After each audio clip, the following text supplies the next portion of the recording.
이 집엔 닫힌 문이 하나 있습니다. 빛도 바람도 사람도 들어가지 않는 그 방. 3년 동안 그는 세상과 단절된 채 살았습니다. 그를 부르는 목소리도 기다리는 마음도 문을 넘지 못했죠. 하지만 어느 날 그 문이 조금 열렸습니다. 한 통의 진단서. 그리고 멈춰있던 시간이 다시 흐르기 시작했습니다. 이건 한 남자가 세상으로 돌아오는 이야기입니다. 영상 시작 전에 구독과 좋아요는 좋은 컨텐츠 제작에 힘이 됩니다. 어둠 속에서 깜빡이는 모니터 불빛만이 김도현의 얼굴을 비추고 있었습니다. 창문은 두꺼운 커튼으로 가려져 낮인지 밤인지조차 구분할 수 없었죠.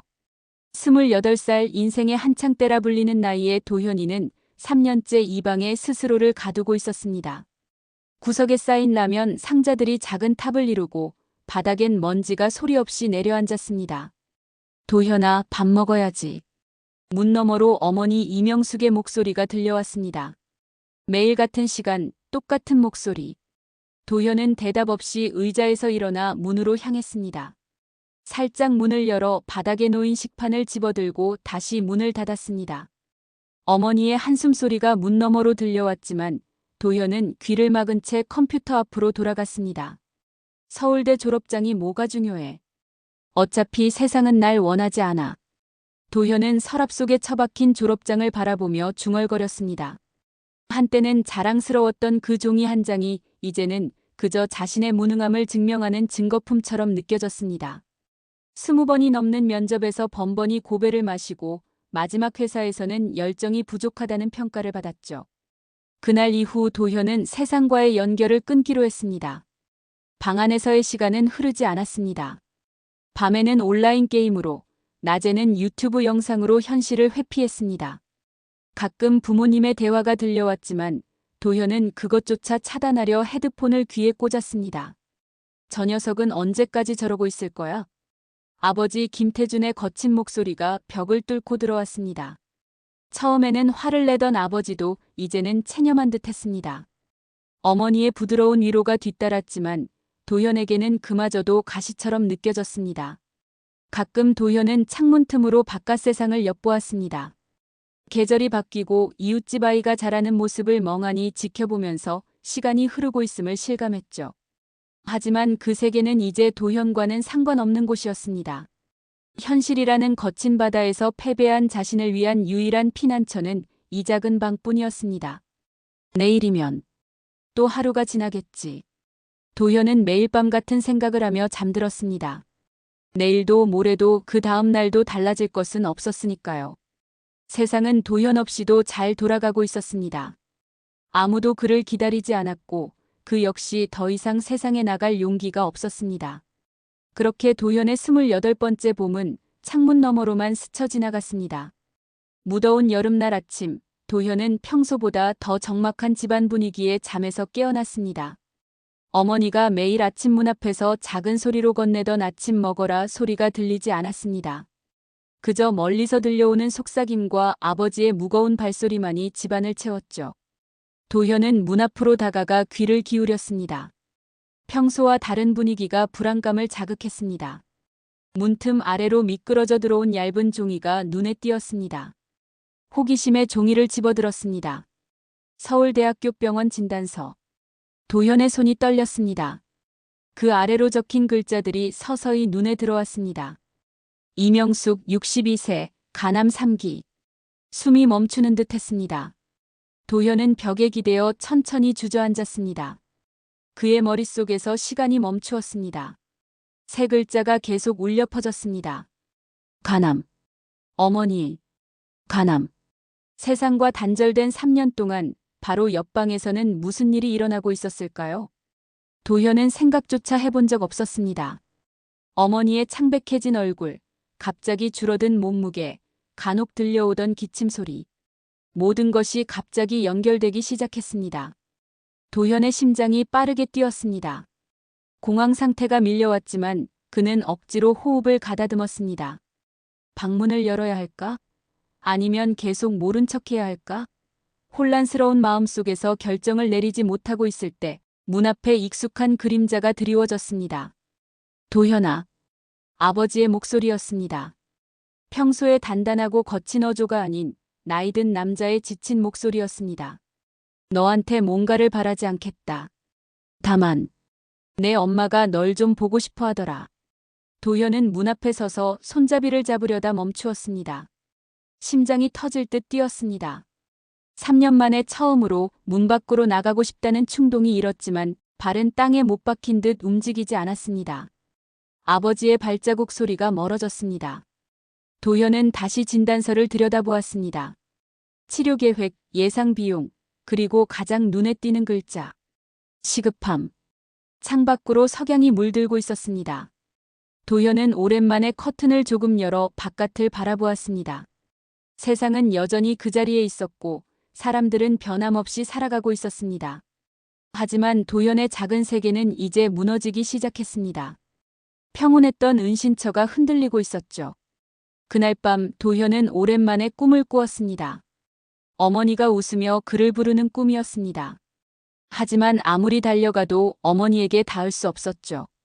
땀에 젖은 채 잠에서 깨어난 도현은 침대 위에 앉아 생각했습니다. 내가 뭘 하고 있는 거지? 다음 날이 밝아왔을 때 도현은 오랜만에 스스로에게 물었습니다. 이제 결정을 내려야 할 때였습니다. 아침 햇살이 커튼 틈으로 스며들었습니다. 도현은 밤새 한숨도 자지 못한 채 침대 위에 앉아 있었습니다. 처음으로 방 밖으로 나가려는 생각을 했으니까요. 마음은 이미 결정했지만 몸이 따르지 않았습니다. 손이 떨리고 가슴은 답답했습니다. 할 수 있어. 그냥 문만 열면 돼. 도현은 작은 소리로 중얼거렸습니다. 3년 동안 쌓아온 두려움의 벽은 생각보다 높았습니다. 천천히 일어나 방문 앞으로 걸어갔습니다. 손잡이를 잡는 그 순간 온갖 생각이 머릿속을 스쳐 지나갔습니다. 여러 번의 면접 실패, 친구들의 성공적인 취업 소식, 그리고 점점 실망하는 부모님의 눈빛. 깊은 숨을 들이마시고 도현은 문을 열었습니다. 복도는 생각보다 더 밝았습니다. 오랜만에 보는 집안 풍경이 낯설게 느껴졌습니다. 벽에 걸린 가족 사진은 먼지가 쌓여 있었고 거실 소파는 예전보다 더 낡아 보였습니다. 현관 앞에 서서 도현은 신발장을 바라보았습니다. 자신의 운동화는 제일 안쪽에 밀려나 있었습니다.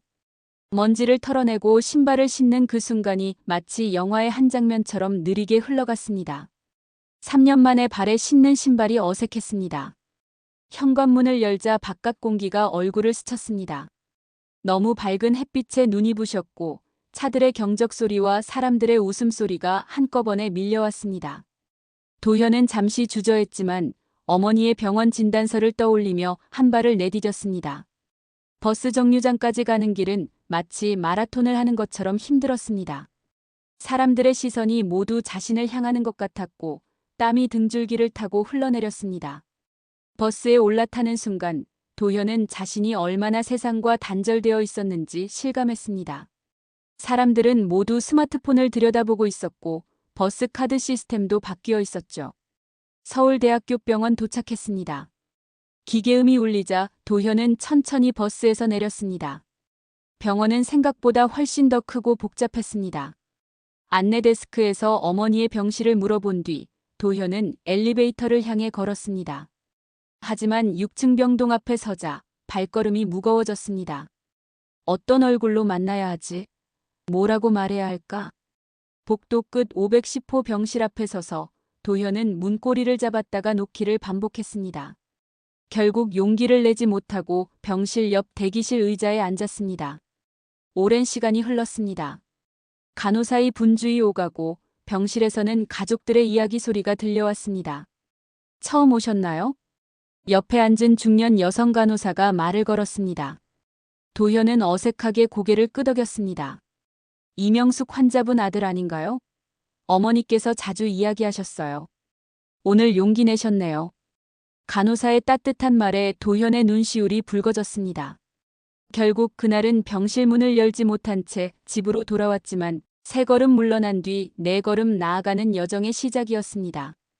다음 날 도현은 다시 병원을 찾기로 마음먹었습니다.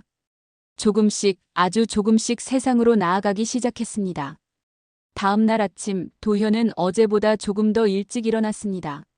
쓰러져 있는 어머니의 모습을 상상하자 가슴이 아팠습니다. 옷장을 열어 깨끗한 셔츠를 꺼내 입었습니다. 거울 속 도현의 모습은 창백하고 야위어 있었습니다. 3년 동안의 은둔 생활이 그의 얼굴에 깊은 그림자를 드리웠던 겁니다. 부엌에서는 아버지가 도시락을 싸고 있었습니다. 도현이 나타나자 아버지는 잠시 손을 멈추었지만 아무 말도 하지 않았습니다. 그저 무언의 눈빛만 교환했을 뿐입니다. 아버지의 손등에는 새로운 상처와 굳은 살이 더 많아진 것 같았습니다. 화물차 일을 하며 병원비를 마련하고 있다는 사실을 도현은 알고 있었습니다. 병원. 다녀올게요. 도현의 말에 아버지는 고개만 끄덕였습니다. 그 순간 도현은 깨달았습니다. 자신이 방 안에 틀어박혀 있는 동안 아버지는 묵묵히 가족을 지탱하고 있었다는 것을 말입니다. 병원에 도착한 도현은 어제보다는 조금 더 용기를 내어 병실 문을 열었습니다. 창백한 얼굴로 누워있는 어머니를 보는 순간 눈물이 왈칵 쏟아질 뻔했습니다. 어머니는 도현을 보자 약하게 미소 지었습니다. 말없이 손을 잡아주는 것만으로도 그들의 마음은 전해졌습니다. 이제 좀 나아질 거예요. 걱정하지 마세요. 도현은 어머니의 손을 꼭 잡으며 말했습니다. 하지만 마음속으로는 자신이 무엇을 할 수 있을지 막막했습니다. 그날 오후 도현은 아버지의 짐을 덜어주기 위해 편의점 알바라도 구해보기로 결심했습니다. 거리에는 사람들이 바쁘게 오갔습니다. 도현은 손에 쥔 이력서가 떨리는 것을 느꼈습니다. 첫 번째 편의점에서는 경력자를 원한다며 거절당했고 두 번째 가게에서는 면접 도중 도현의 공백 기간에 대해 물었습니다. 3년 동안 무엇을 하셨나요? 그 질문 앞에 도현은 말문이 막혔습니다. 방구석에 틀어박혀 있었습니다라고 말할 수는 없었습니다. 결국 두 번째 가게에서도 거절당했고 세 번째 가게에서도 마찬가지였습니다. 이력서를 들고 거리를 걷던 중 우연히 지하철에서 학창시절 친구 민석을 만났습니다. 도현아, 오랜만이다. 어디 다니냐? 반가운 인사와 함께 민석이 물었습니다. 깔끔한 정장 차림의 민석은 명함을 건네며 자신이 스타트업 대표가 되었다고 자랑했습니다. 도현은 자신의 초라한 모습이 부끄러웠습니다. 짧은 대화 후에 도현은 서둘러 자리를 피했습니다. 집으로 돌아오는 길, 도현은 다리에 힘이 풀려 공원 벤치에 주저앉았습니다. 세상은 그가 없는 동안에도 계속 앞으로 나아갔고 친구들은 모두 자신의 길을 찾아 떠났습니다. 오직 도현만이 제자리에 멈춰 있었던 겁니다. 해가 지고 어둠이 내려앉을 무렵 도현은 천천히 집으로 향했습니다. 무력감에 사로잡혀 있을 때 핸드폰으로 문자가 왔습니다. 병원이었습니다. 김태준님께서 병원에서 실신하셨습니다. 빨리 오시기 바랍니다. 도현의 마음에 또 다른 균열이 생겼습니다. 이제 아버지마저. 세상의 벽은 생각보다 더 단단했고 도현은 그 앞에서 다시 한번 좌절했습니다. 하지만 이번에는 도망치지 않기로 했습니다. 병원으로 달려가는 버스 안에서 도현은 주먹을 꽉 쥐었습니다. 이제는 정말로 변해야 할 때였습니다. 병원 응급실은 형광등 불빛 아래 긴장감이 감돌았습니다. 아버지는 과로로 인한 일시적 실신이었지만 의사는 충분한 휴식이 필요하다고 했습니다. 도현은 병실 의자에 앉아 잠든 아버지의 모습을 바라보았습니다. 늘 강인하기만 했던 아버지의 얼굴이 이렇게 취약해 보이는 것은 처음이었습니다. 이제 어떻게 해야 하지? 도현은 중얼거렸습니다. 어머니는 간암 치료 중이고 이제 아버지마저 쓰러졌습니다. 가족을 지탱하던 기둥이 무너진 것 같았습니다. 병실을 나오는 길에 도현은 우연히 아버지의 지갑을 보게 되었습니다. 그 안에는 병원비 영수증과 함께 도현의 어린 시절 사진이 들어 있었습니다. 구겨진 사진 뒷면에는 아버지의 서툰 글씨로 우리 아들이라고 적혀 있었습니다. 그 순간 도현의 가슴이 무너져 내렸습니다. 모든 것이 한꺼번에 밀려왔습니다. 죄책감, 후회, 그리고 무언가를 바꾸고 싶은 간절함이 섞여 가슴을 아프게 했습니다. 병원 복도에서 도현은 조용히 눈물을 흘렸습니다. 집으로 돌아온 도현은 오랫동안 닫혀있던 노트북을 열었습니다. 먼지를 털어내고 전원을 켰을 때 바탕화면에는 3년 전 마지막으로 작성하던 이력서가 그대로 남아 있었습니다. 도현은 깊은 숨을 들이마시고 새로운 문서를 열었습니다. 밤을 새워가며 도현은 세 가지를 준비했습니다. 첫째, 어머니를 위한 영상 편지. 둘째, 업데이트된 이력서. 셋째, 그동안 취미로만 해왔던 디자인 작업들을 모은 포트폴리오였습니다. 새벽빛이 방에 스며들 무렵 도현은 오랜만에 성취감을 느꼈습니다. 내일부터 매일 5군데씩 이력서를 내자. 도현은 계획을 세웠습니다. 처음 며칠은 반응이 없었습니다. 대부분 경력 부족이나 공백 기간을 이유로 거절했습니다. 열흘째 되는 날 한 디자인 회사에서 연락이 왔습니다. 면접 제안이었습니다. 면접장에 들어서자 불안감이 밀려왔습니다. 3년 만에 면접이었습니다. 손바닥에는 땀이 배어났고 심장은 빠르게 뛰었습니다. 면접관은 도현의 포트폴리오를 천천히 넘겨보더니 마지막 질문을 던졌습니다. 3년 공백 기간 동안 뭐 하셨어요? 도현은 잠시 침묵했습니다. 거짓말을 하거나 포장할 수도 있었지만 도현은 있는 그대로 말하기로 했습니다. 저는 세상과 단절된 채 살았습니다. 취업 실패 후 자신감을 완전히 잃고 방 안에만 있었죠. 제가 가장 미워한 사람은 저였습니다. 하지만 이제는 달라졌습니다. 가족을 위해 그리고 제 자신을 위해 다시 일어섰습니다. 예상치 못한 솔직함에 면접관들은 잠시 말을 잃었습니다. 면접을 마치고 나오는 도현의 어깨는 이전보다 가벼웠습니다. 결과가 어떻든 자신의 진실된 모습을 보여주었다는 사실만으로도 작은 승리였습니다. 그날 저녁 도현은 아버지와 함께 병원에 갔습니다.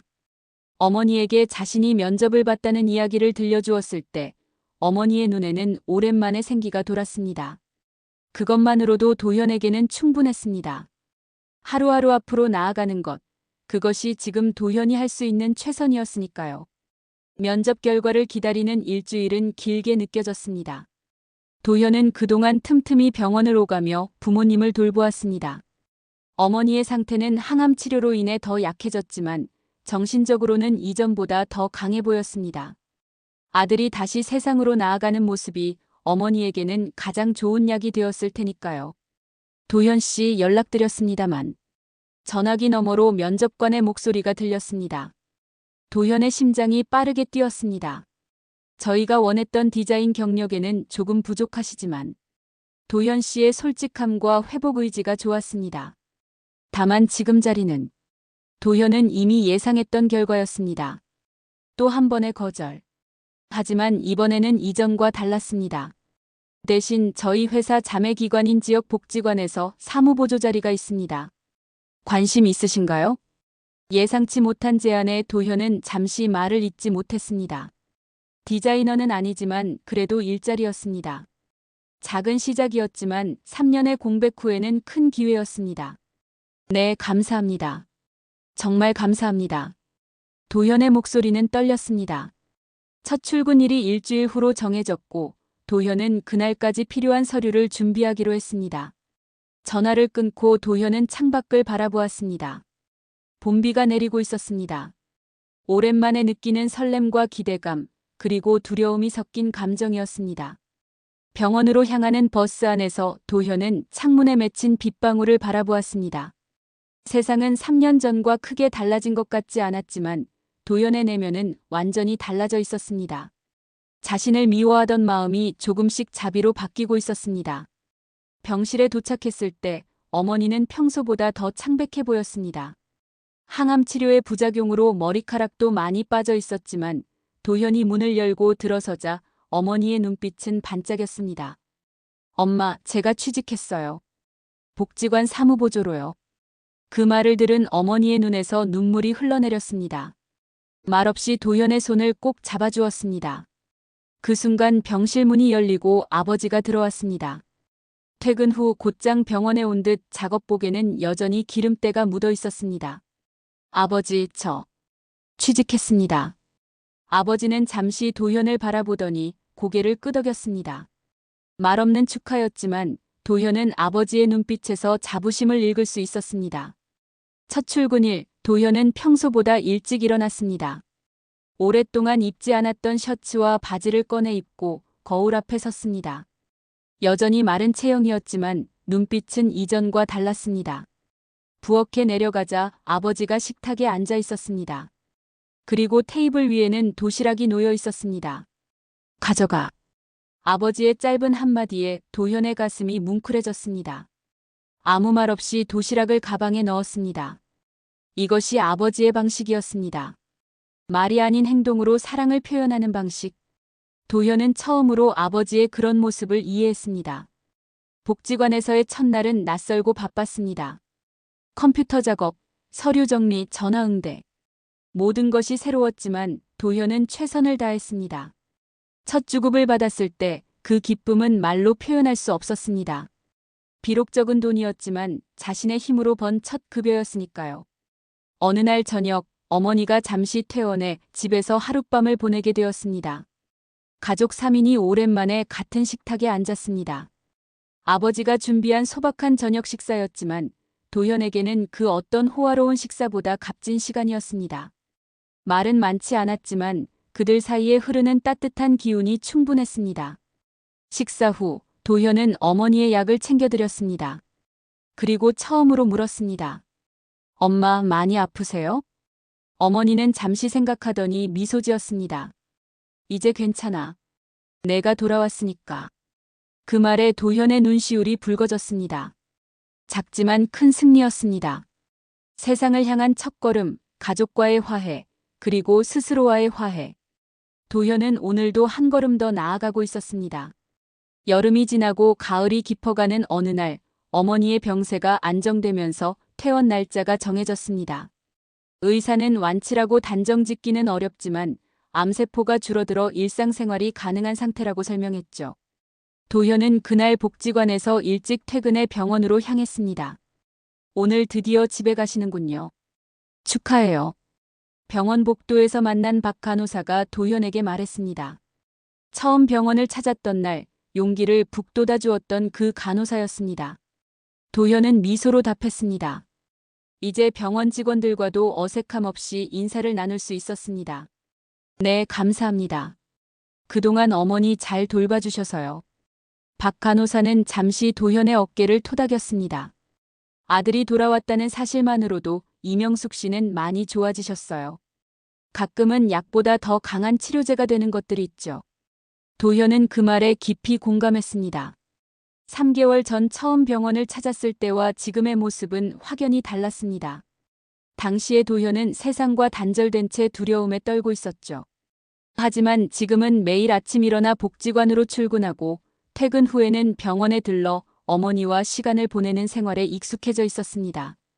집으로 돌아오는 길, 도현은 어머니의 휠체어를 밀며 천천히 걸었습니다. 아버지는 앞서 걸으며 가끔 뒤를 돌아보았습니다. 가을 햇살이 따스하게 내리쬐는 오후였습니다. 도현아, 저기 은행나무 좀 봐. 노랗게 물들었네. 어머니가 가리키는 방향을 바라보니 큰 은행나무가 황금빛으로 반짝이고 있었습니다. 도현은 문득 깨달았습니다. 방 안에만 있었다면 절대 보지 못했을 풍경들. 계절의 변화, 사람들의 표정, 도시의 소리. 이 모든 것들이 이제는 다시 도현의 일상이 되어 있었습니다. 집에 도착하자 어머니는 현관에 서서 잠시 집안을 둘러보았습니다. 오랜 병원 생활 끝에 돌아온 집은 더욱 소중하게 느껴졌을 겁니다. 도현은 어머니를 부축해 거실 소파에 앉혔습니다. 아버지는 주방에서 차를 준비했습니다. 방은 어때? 어머니가 조심스레 물었습니다. 도현은 자신의 방을 떠올렸습니다. 이제 더 이상 어둡고 답답한 감옥 같은 공간이 아니었습니다.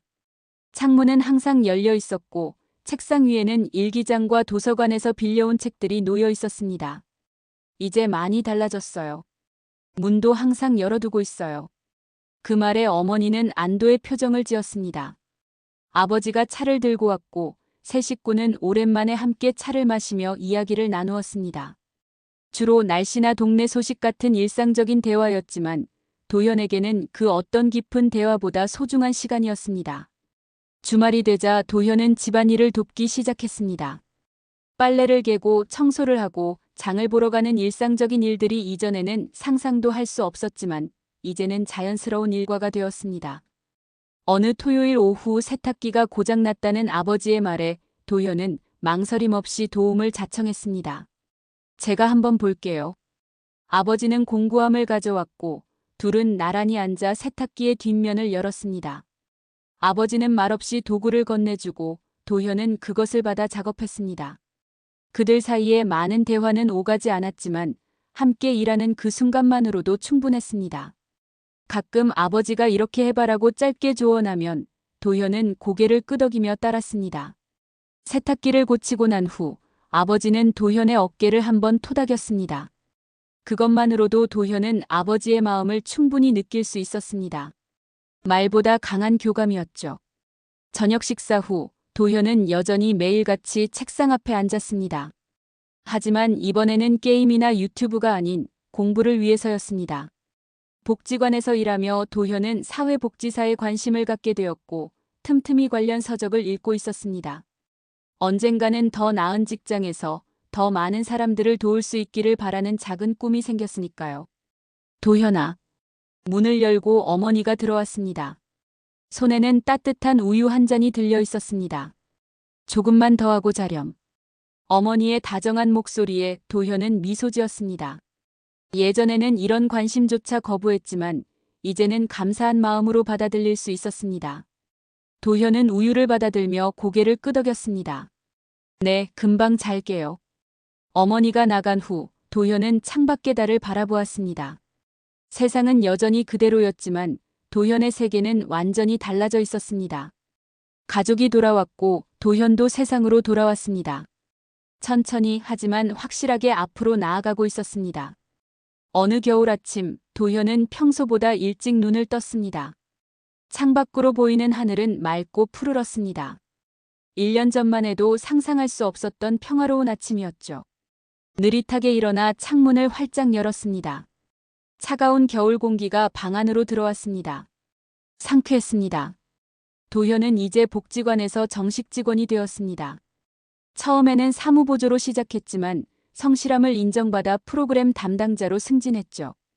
급여는 여전히 많지 않았지만 일에서 보람을 느끼고 있었습니다. 특히 히키코모리였던 자신의 경험을 살려 청소년 상담 프로그램을 제안했을 때 관장님의 칭찬을 받았습니다. 아침 식사 테이블에는 가족 3인이 모여 있었습니다. 어머니는 예전처럼 완전히 건강해지지는 않았지만 일상생활을 할 수 있을 정도로 회복되었습니다. 아버지는 여전히 화물차 일을 하고 있었지만 이제는 도현의 급여도 보태져 가게에 조금씩 여유가 생겼습니다. 오늘 날씨가 참 좋네. 어머니가 창밖을 바라보며 말했습니다. 도현은 고개를 끄덕였습니다. 이제 가족 간의 대화는 자연스러워졌습니다. 때로는 깊은 이야기를 나누기도 하고 때로는 이렇게 일상적인 대화를 나누기도 했습니다. 주말에 우리 잠실 공원 한번 가볼까? 날도 좋은데. 도현의 제안에 부모님은 미소로 답했습니다. 어머니는 도현의 손을 잡았고 아버지는 조용히 고개를 끄덕였습니다. 말이 필요 없는 순간이었습니다. 출근 준비를 마친 도현은 집을 나서기 전 자신의 방을 한 번 더 돌아보았습니다. 불과 1년 전까지만 해도 이 방은 세상과 단절된 은신처였습니다. 커튼은 항상 닫혀 있었고 문은 굳게 잠겨 있었죠. 하지만 지금은 달랐습니다. 방문은 활짝 열려 있었고 창문으로는 햇빛이 들어왔습니다. 벽에는 복지관 동료들과 찍은 사진이 걸려 있었고 책상 위에는 다음 주 청소년 상담 프로그램 계획서가 놓여 있었습니다. 도현은 책상에 앉아 일기장을 펼쳤습니다. 요즘 도현은 매일 아침 짧게라도 일기를 쓰는 습관을 들였습니다. 오늘의 일기는 이렇게 시작했습니다. 오늘도 문을 열었다. 창문도 마음의 창도. 회사에서의 하루는 바쁘게 지나갔습니다. 서류 작업, 회의, 내담자 상담까지. 피곤했지만 충실한 하루였습니다. 퇴근길, 도현은 문구점에 들러 어머니를 위한 작은 선물을 샀습니다. 예쁜 무늬의 메모지였습니다. 별것 아닌 선물이었지만 이런 작은 것들이 일상을 풍요롭게 한다는 것을 도현은 알고 있었습니다. 집에 돌아온 도현은 현관문을 열고 다녀왔습니다라고 외쳤습니다. 어머니가 부엌에서 대답했고 거실에서는 아버지가 신문을 보고 있었습니다. 평범한 일상이었지만 도현에게는 너무나 소중한 순간이었습니다. 저녁 식사 후 도현은 방으로 돌아와 내일 있을 청소년 상담 프로그램을 준비했습니다. 어떻게 하면 그들에게 희망을 줄 수 있을까? 도현은 진지하게 고민했습니다. 자신처럼 세상에 상처받고 문을 닫아버린 청소년들에게 다시 문을 열 수 있는 용기를 주고 싶었습니다. 창밖으로 보이는 밤하늘에는 별들이 반짝였습니다. 도현은 의자에서 일어나 창가로 다가갔습니다. 멀리 도시의 불빛들이 빛나고 있었습니다. 그 불빛들 속에는 수많은 사람들의 이야기가 담겨 있겠지요. 기쁨과 슬픔, 희망과 절망. 모두가 각자의 문을 열고 닫으며 살아가고 있을 겁니다.